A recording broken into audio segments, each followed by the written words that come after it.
Inkuru mbi yongeye kumvikana mu karere ka Nyamagabe mu murenge wa Tare mu kagari ka Gasarenda mu mudugudu wa Murangara habereye ibiteye ubwoba Twagirimana Jean Paul ukekwaho icyaha cyo gusambanya umwana w'imyaka 18 y'amavuko. Uyu Jean Paul akaba afite imyaka 48 y'amavuko. Uyu mwana akaba yamusambanyije mu masaha ya nimugoroba ku itariki 21 z'ukwezi kwa 9 umwaka wa 2025. Uyu mugabo rero akaba yashyikirijwe ubugenzacyaha RIB bwo mu murenge wa Tare kugira ngo akurikiranwe cyashinzwa cyo gusambanya umwana w'umukobwa w'imyaka 18 y'amavuko. Gusa uyu Jean Paul aravuga yuko uyu mwana bari babyumvikanyeho atamufashe ku ngufu ndetse atari n'agahato, ariko bamubwiye yuko gusambanya umwana utujuje imyaka y'ubukure ko byasaba byose cyangwa uyu mwana ntago aba akwiye guhabwa ubutabera kugira ngo n'abandi bagabo bakora ibintu nk'ibi ngibi batabwe muri yombi. Ni mu gihe abaturage bavuze yuko uyu Jean Paul yari asanzwe ari umucuruzi afite amangazini manini cyane, yari afite umugore n'abana 3. Ubwo uyu mugore we yabimenye agahinda kakaba kenshi, uyu mugore we akahita yitaba Imana cyangwa akahita yiyahura. Ese byagenze bite kugira ngo uno mugore yite mu kagozi cyangwa uyu mugore yiyahure? Byatewe nuko Jean Paul yafashe umwana w'imyaka 18 ku ngufu cyangwa hari n'ibindi bari basanzwe bapfa? Ese ni ukubera iki ubundi Jean Paul we yafashe umwanzuro wo kujya gufata uno mwana ku ngufu w'imyaka 18? Reka tugaruke tubirebera hamwe. Abaturage bavuze ko n'ubundi iyi miryango yari isanzwe ibanyeho neza, ariko uyu mugabo n'ubundi yarakurikiranwe n'ikindi cyaha cy'uko yigize gutegera nanone umwana w'imyaka 10 ku muhanda. Uyu mwana bazamuka baganira, noneho uyu mwana aza kubura. Uyu mugabo bamushinza kuburisha uwo mwana, ariko uwo mwana arongera aza kuboneka. Bivuze ngo ibi turaza kubirebera hamwe. Ikintu cya mbere ugiye gukora ni subscribe, ufungura inzogera kugira ngo uzajye ubona amakuru mu gihugu cy'u Rwanda kandi yizewe meza cyane. Nimujye kubona mwana makuru nitwa Kidasamura urw'inkorogoto bakora rugakonkoma. Iyo yari incamake y'amakuru, reka ndambure amakuru mu buryo burambuye.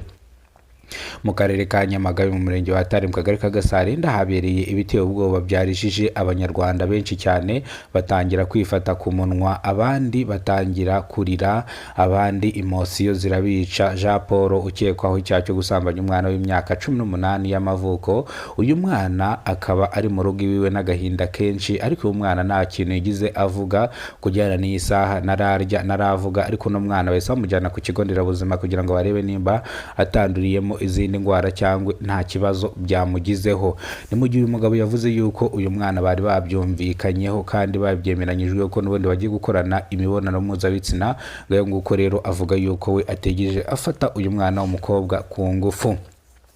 Abaturage bavuze yuko uyu mugabo nadahanwa ngakurikiyeho kino cyahashinzwa, abandi bazabireberaho nabo bakazajya bitwaza ngo bumvikanye n'abantu bana kugira ngo babafate ku ngufu. Gusa uyu mugabo n'ubundi aracyari mu bugenzacyaha RIB kugira ngo bakore iperereza, kuko nibasanga ari byo bamurekure, nibasanga nabwo abeshya bamukatire. Ni mu gihe icyaha cyo gusambanya umwana utujuje imyaka y'ubukure igifungo gishobora kugera ku myaka 30 kikaniyongera kikagera ku gifungo cya burundu. Iyo wasambanyije uyu mwana ku gahato cyangwa bikamugiraho ingaruka, igifungo gishobora kwiyongera kikagera ku myaka 30.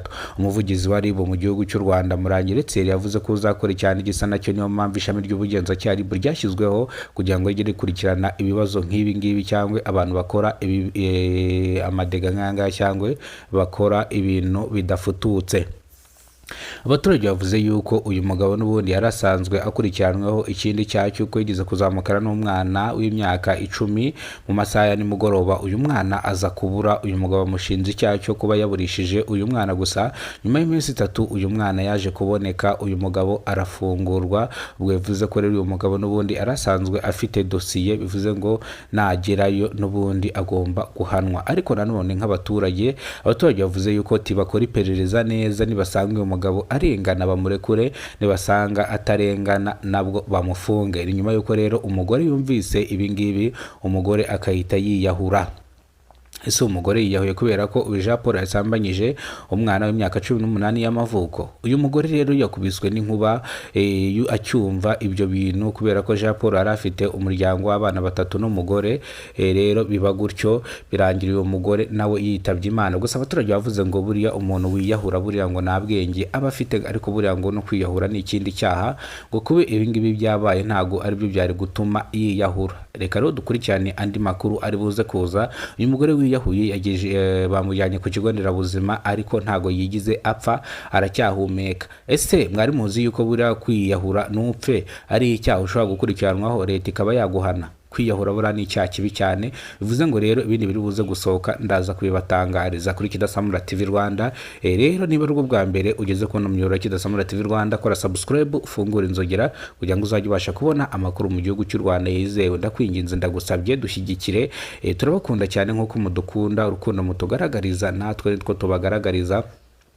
Hari inkuru muherutse kumva y'incamugongo ya Rocket Entertainment, YouTube channel yiwe bayikubise ibihano. Bivuze ngo rero natwe mudushyigikire rwose, nyaboneka YouTube yacu batazayikubita ibihano bitewe nuko mwatwanze.